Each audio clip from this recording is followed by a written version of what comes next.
और चलिए आपको ग्राफिक्स के जरिए समझाते हैं कि आखिर बिहार में बिना बारिश आखिर वजह क्या है, क्यों सैलाब दर्जनों गांव के लिए आफत बना हुआ है। दरअसल नेपाल में भारी बारिश और लैंडस्लाइड हुआ है। नेपाल के कई हिस्से बारिश से पूरी तरह से जलमग्न हो चुके हैं। लैंडस्लाइड बाढ़ से नेपाल में 112 लोगों की मौत हो चुकी है। बारिश से अचानक से नदियों में सैलाब बढ़ गया।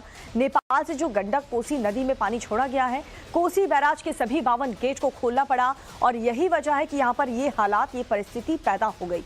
गंडक बैराज के सभी 36 गेट खोल दिए गए हैं। नेपाल से देखिए 10 लाख क्यूसेक से ज्यादा का पानी छोड़ा गया है। नदियों का जलस्तर बढ़ने से जो निचले इलाके हैं वो पूरी तरह से डूब चुके हैं। बिहार के करीब 12 जिलों में बाढ़ का असर है। 140 पंचायतों में 1,41,000 लोग प्रभावित हुए हैं। बिहार के 15 जिले हैं जो इस वक्त बारिश की चपेट में आ सकते हैं और इसी वजह से प्रशासन ने अलर्ट पर रहने बोला है। लेकिन नेपाल में बारिश और बाढ़ लोगों की मुश्किलें बढ़ा रही हैं। बाढ़ से नेपाल में 100 से ज्यादा की मौत अब तक हो चुकी है। कई हिस्सों में लैंडस्लाइड की आफत बन चुका है। सैलाब ने 60 से ज्यादा हाईवे हैं वो ठप कर दिए हैं। नेपाल में हो रही मूसलाधार बारिश पूरी तरह से मौत बन करके बरस रही है, क्योंकि 100 लोगों की मौत अब तक हो चुकी है। राजधानी काठमांडू की बात करें तो काठमांडू समेत देश के कई ऐसे हिस्से पूरी तरह से बाढ़ की चपेट में हैं। सैलाब में फंसे लोगों की जो जिंदगी है वो सलामती के लिए जूझ रही है। तमाम इलाके जलमग्न हो चुके हैं।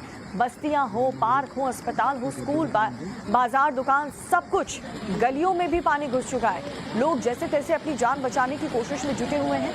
सैलाब के चलते जो कई हाईवे हैं वो भी 2 हिस्सों में बढ़ चुके हैं। हाईवे पर खड़ी जो गाड़ियां हैं वो भी पानी में समा चुकी हैं। कई शहरों के बीच सैलाब नदियों की तरह बह रहा है और घरों के बाहर जो खड़ी गाड़ियां हैं वो भी पानी में जल समाधि एक तरीके से लेती हुई नजर आएगी। यानी कि हर तरफ सिर्फ और सिर्फ बर्बादी और तबाही ही आपको नजर आएगी।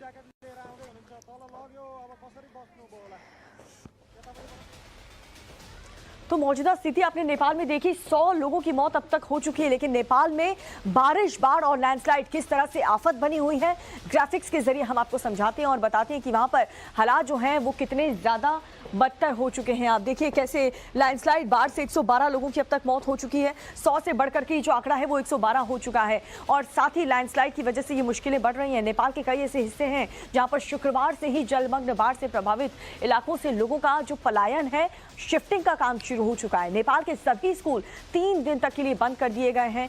3000 से ज्यादा लोगों को बचाया गया है। नेपाल के 63 हाईवे पूरी तरह से फिलहाल बंद कर दिए गए हैं। राजधानी काठमांडू में 226 घर जलमग्न हो चुके हैं। सैकड़ों मकान क्षतिग्रस्त हो चुके हैं।